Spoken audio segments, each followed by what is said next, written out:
ये programme looping statement की demonstration के लिए है। इस प्रोग्राम में फॉर नेक्स्ट लूप की वर्किंग समझाई जाएगी। प्रोग्राम में फॉर नेक्स्ट लूप के ज़रिए किसी भी स्ट्रिंग को मुकर्ररा तादाद में स्क्रीन पर प्रिंट करवाया जाएगा। चलें अब हम प्रोग्राम बनाना शुरू करते हैं।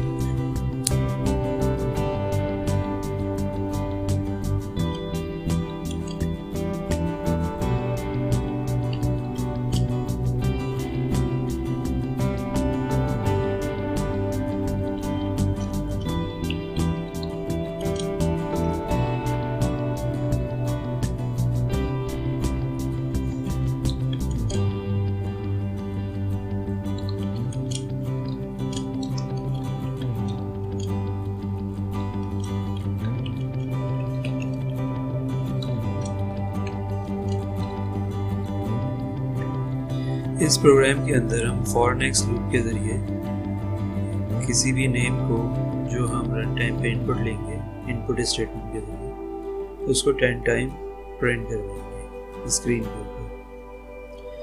यहाँ पे मैं बताता चलूँ कि रैम स्टेटमेंट जो मैंने अभी 10 और 29 नंबर पे यूज़ की है, इसका मकसद सिर्फ रिमार्क्स और कमेंट्स देना होता है। ये प्रोग्राम के आउटपुट में ये लाइंस शो नहीं होती।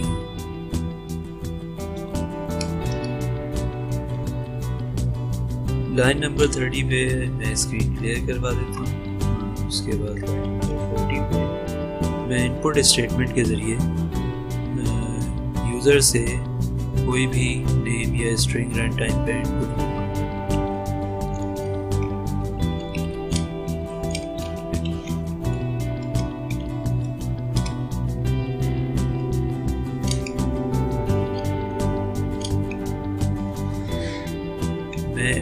$n के नाम से एक वेरिएबल यूज़ कर लेता हूँ। जब यूज़र रन टाइम पर कोई भी नेम लिखकर एंटर प्रेस करेगा तो वो name $n string variable hold करेगा।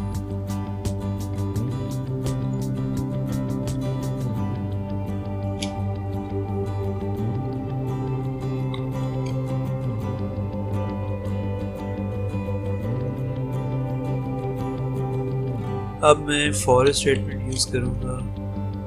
For a equals to 1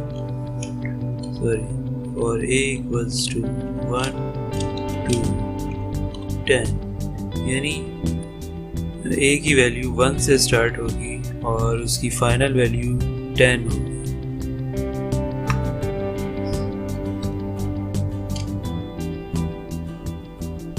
line number 70 पे अब मैंने जो नेम यूज़र से रन टाइम पे इनपुट लिया था जो कि $n वेरिएबल में स्टोर हुआ था, उसको यहाँ पर अब प्रिंट करवा दूँगा स्क्रीन पर। तो प्रिंट स्टेटमेंट उसके लिए यूज़ होगी, प्रिंट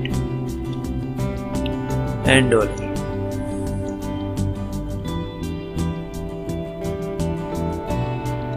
लाइन नंबर 80 पे नेक्स्ट कमांड यूज़ करूँ ताकि लूपिंग स्टेटमेंट वर्किंग करे। लाइन नंबर 90 पे प्रोग्राम को मैं आगे एंड कर दूँगा। लाइन नंबर 10 पे रैम प्रैक्टिकल नंबर रिमार्क्स, जैसे मैंने बताया रैम स्टेटमेंट रिमार्क्स या कमेंट्स देने के लिए होती है।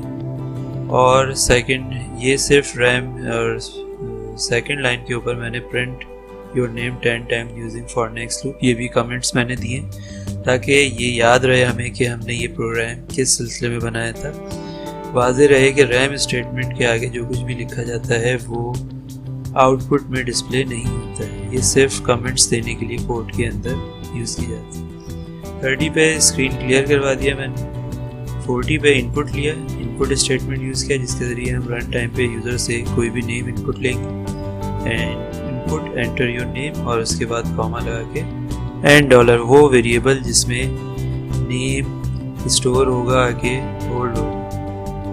50 पे मैंने स्क्रीन क्लियर करवा दिया है और 60 पे फिर लूपिंग स्टेटमेंट फॉर यूज़ की, क्योंकि मुझे प्रैक्टिकल में नेम को 10 टाइम प्रिंट करवाना था, तो इसी वजह से मैंने a वेरिएबल की वैल्यू 1 to 10 यानी फर्स्ट वैल्यू इनिशियल वैल्यू 1 और फाइनल वैल्यू 10 दी ताकि ये लूप 10 टाइम रिपीट हो सके। 70 पे मैंने print and dollar means and dollar जो नेम रन टाइम पे यूज़र इनपुट करेगा उसको प्रिंट करवा दिया है। 80 पे नेक्स्ट, यानी जब तक ए की वैल्यू 10 ना हो जाए नेक्स्ट स्टेटमेंट वापस कंट्रोल को लाइन नंबर 60 पे भेजता रहेगा। जैसे ही ए की वैल्यू 10 हो जाएगी तो ये प्रोग्राम लाइन नंबर 90 पे आ जाएगा और प्रोग्राम एंड हो जाएगा। तो अब इस प्रोग्राम को रन करके इसका आउटपुट चेक करते हैं। मैंने F2 की दबाई और प्रोग्राम रन हो गया। अब मेरे पास मैसेज लिखा हुआ है एंटर योर नेम, यानी कि जो हमने इनपुट स्टेटमेंट यूज़ की थी उसी में यही मैसेज यूज़ किया था। इनपुट स्टेटमेंट हमसे अब रन टाइम पे इनपुट मांग रहे हैं, तो अब हम यहाँ पे नेम अपना दे देते हैं। मैंने अपना नेम एंटर कर दिया। अब मैं एंटर की प्रेस करूँगा।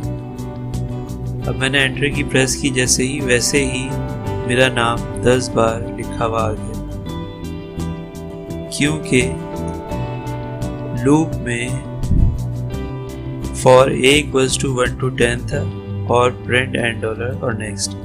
फर्स्ट टाइम जब ये लूप रन होगा तो ए की वैल्यू 1 होगी, उसके बाद लाइन नंबर 70 एग्जीक्यूट होगी। एंड डॉलर में मैंने खुर्शीद खान नाम दिया था इनपुट। फिर उसके बाद नेक्स्ट इसको वापस लाइन नंबर 60 पे भेज देगा और जैसे ही ये वापस रिपीट होगा तो ए की वैल्यू में 1 का इंक्रीमेंट हो जाएगा। तो ए की वैल्यू अब 1 नहीं रहेगी, अब ए की वैल्यू 2 हो जाएगी। फिर उसके बाद लाइन नंबर 70 दोबारा एग्जीक्यूट होगी और मेरा नाम दूसरी बार प्रिंट हो जाएगा। फिर नेक्स्ट ये चेक करेगा कि ए की वैल्यू 10 यानी फाइनल वैल्यू हो गई है या नहीं ए की वैल्यू तो 2 हुई थी, तो नेक्स्ट वापस इसको लाइन नंबर 60 पे भेज दें। फिर ए की वैल्यू में 1 का इंक्रीमेंट होगा तो ए की वैल्यू 2 थी, अब 3 हो जाएगी। और फिर दोबारा नाम मेरा प्रिंट होगा थर्ड टाइम और फिर नेक्स्ट फिर ये चेक करेगा कि ए की वैल्यू फाइनल यानी 10 हो गई या नहीं हुई, क्योंकि ए की वैल्यू तो 3 हुई थी। ये वापस ऊपर भेज दें। इस तरह से जब तक ए की वैल्यू 10 नहीं हो जाती नेक्स्ट वापस इसको लाइन नंबर 60 पे भेजता रहेगा और मेरा नाम बार बार प्रिंट होता रहेगा। इसी तरह से 10 टाइम ये रिपीट होगा लूप और मेरा नाम 10 टाइम प्रिंट हो जाएगा। उसके बाद जैसे ही ए की वैल्यू 10 हो जाएगी नेक्स्ट वापस इसको लाइन नंबर 60 पर नहीं भेजेगा बल्कि लाइन नंबर 90 पे आ जाएंगे और वहाँ पे लिखा हुआ है एंड। तो इस तरह से प्रोग्राम एंड हो जाएगा। तो इसको दोबारा एग्जीक्यूट करके देखते हैं इस प्रोग्राम को। मैं F2 की प्रेस कर रहा हूँ। F2 की प्रेस किया, ये दोबारा मुझसे नाम मांग रहा है। ठीक है, मैंने अपना नाम दोबारा दिया और एंटर की प्रेस की तो देखें ये मेरा नाम 10 टाइम्स दोबारा से प्रिंट हो गया। तो इस तरीके से हम फॉर नेक्स्ट लूप के ज़रिए फॉर नेक्स्ट स्टेटमेंट के ज़रिए लूपिंग करते हैं, यानी एक स्टेटमेंट को बार बार रिपीट करवाते हैं। यहाँ पे हमने फॉर नेक्स्ट स्टेटमेंट के ज़रिए लाइन नंबर 70 को बार बार रिपीट करवाया, क्योंकि print and dollar line number 70 पे लिखा हुआ है जो कि लूप के ज़रिए बार बार रिपीट होती रही और बार बार मेरा नाम प्रिंट होता रहा, यानी 10 टाइम्स। ये प्रैक्टिकल था फॉर नेक्स्ट लूप की डेमोन्स्ट्रेशन की। Thank you.